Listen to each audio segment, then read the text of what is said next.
burya wari uzi ko hari ibimenyetso ushobora kwibonaho ukamenya ko hari intungamubiri runaka ubura?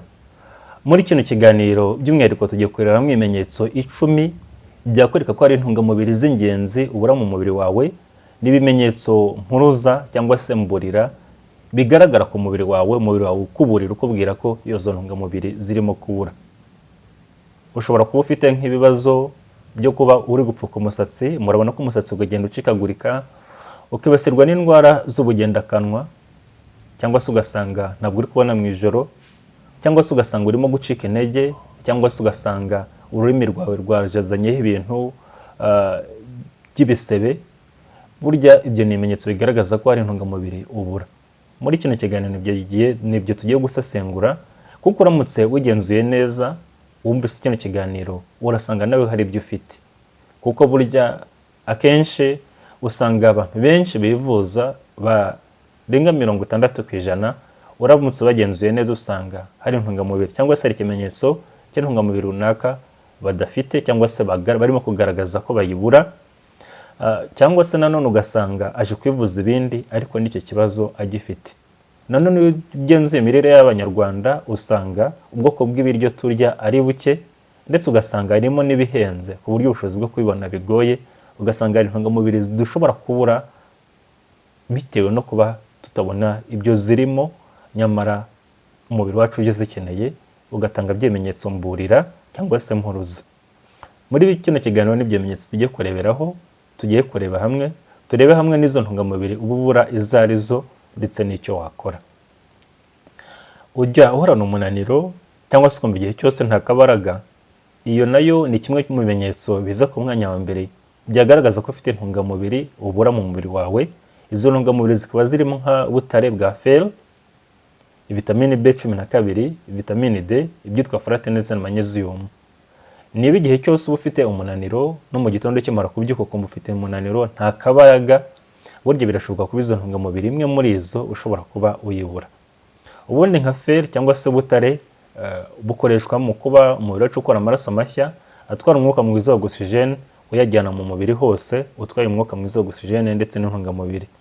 Nka vitamine B12 n'ibyitwa folate bikoreshwa mu gukora intete zikora z'amaraso. Iyo rero zabaye nkeya cyangwa se baye nkeya ubibasirwa n'uburwayi bwa anemi cyangwa se bw'amaraso make. Kimwe na vitamine D, buriya niyo ikoreshwa muri metabolisme y'umubiri no gutuma umubiri wacu ubona imbaraga.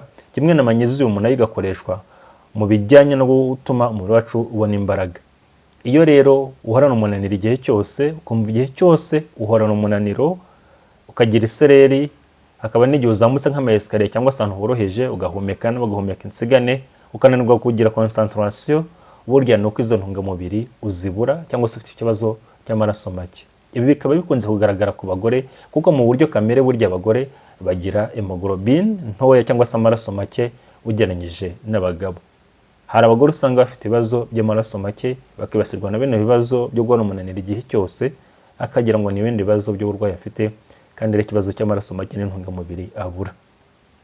Izo ntungamubiri rero niba uhorana umunaniro ukabije buri gitondo, ukaba igihe cyose uri guhorana umunaniro ukabije n'imbaraga nkeya, hari ibiribwa warya byatuma ibyo kibazo gikemuka, harimo nk'inyama, inyama y'ifi, amagi, ibikomoka ku mata n'amata ubwayo, imboga rwatsi, ibishyimbo ndetse na lentille ndetse n'ubunyobwa.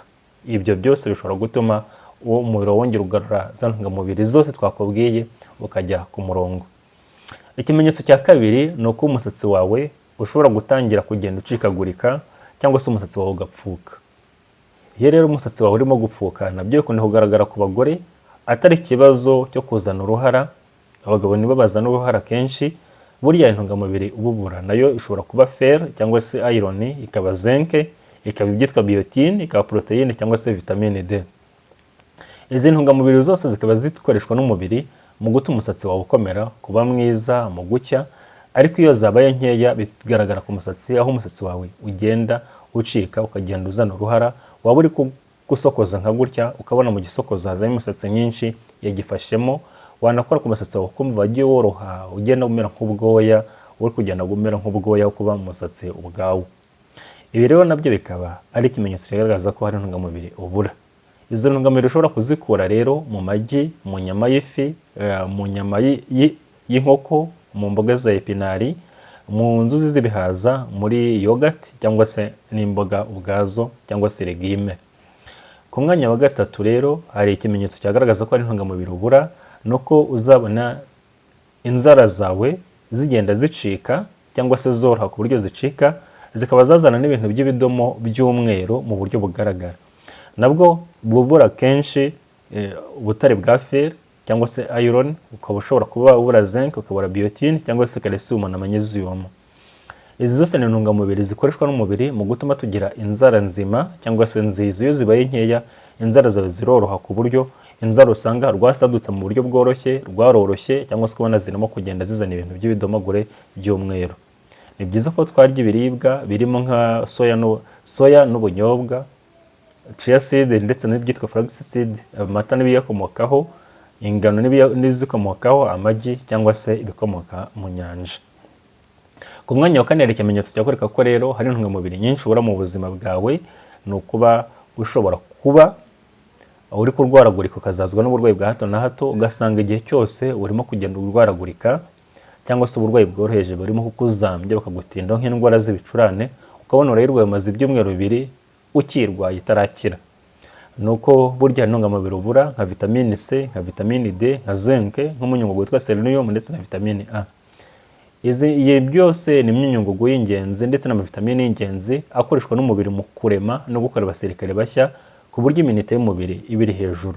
Niba urwaragurika ukazazwa n'uturwayi rwa hato na hato nk'uducurane ntidukire, nuko burya izi ntungamubiri uzibura.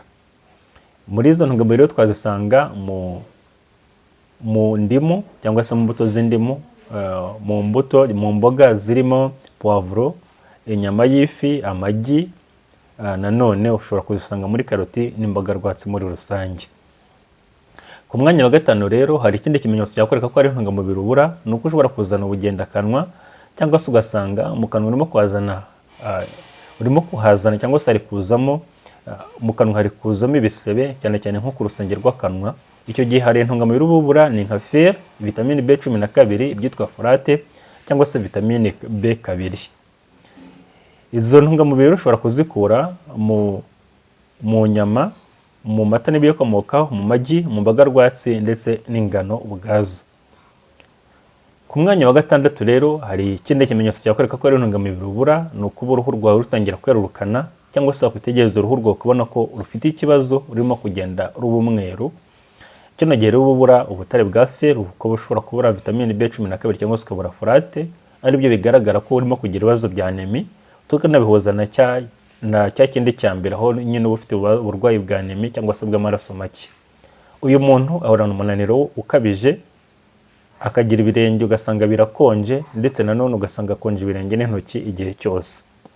Uyu muntu rero agoye kurya inyama zitukura, inyama y'ifi, inyama y'inkoko, rantuye, ibishyimbo, cyangwa se akaba ashobora no kurya cereales ziri fortifiye. Ku mwanya wa karindwi rero intungamubiri ushobora kuba ubura zigaragazwa n'ikimenyetso kirimo kuba uribwa imikaya, cyangwa se kumva imikaya yawe nta ntege ikigira. Kino gihe rero uba akenshi hari intungamubiri ubura nka magnesium, potassium, calcium ndetse na vitamine D. Izi ntungamubiri rero zikaba ari ingenzi cyane, kuko iyo uzibuze imikaya irakubabaza, ugasanga imikaya yawe irimo kugenda ijemo nk'ibimeze nk'ibinya, nk'utuntu tw'udushinge tukujombaguramo, igacika intege. Kino gihe uba ukwiye kurya imineke, avoka, ubunyobwa, amata n'ibiyakomokaho ndetse n'imboga rwatsi.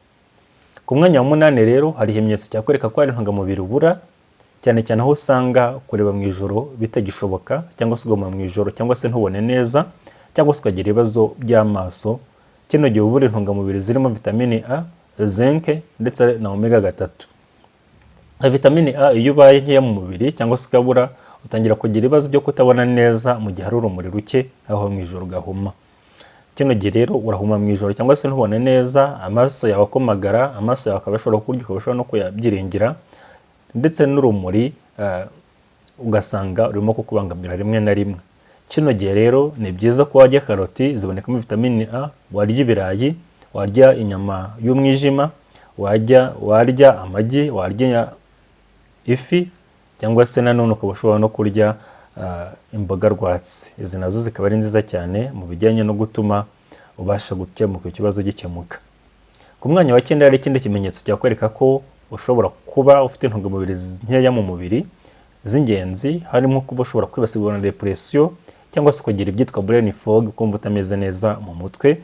Bigakunda kubaho inshuro nyinshi, cyane cyane ubura vitamine D, ukaba ushobora kuba ubura vitamine B12, folate, omega 3 cyangwa se magnesium.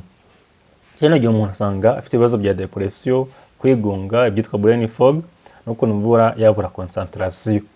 Kino gihe akwiye kurya inyama y'ifi, akwiye kurya amagi, akwiye kurya imboga rwatsi, akwiye kurya ubunyobwa, akwiye kurya nanone amata n'ibiyakomokaho.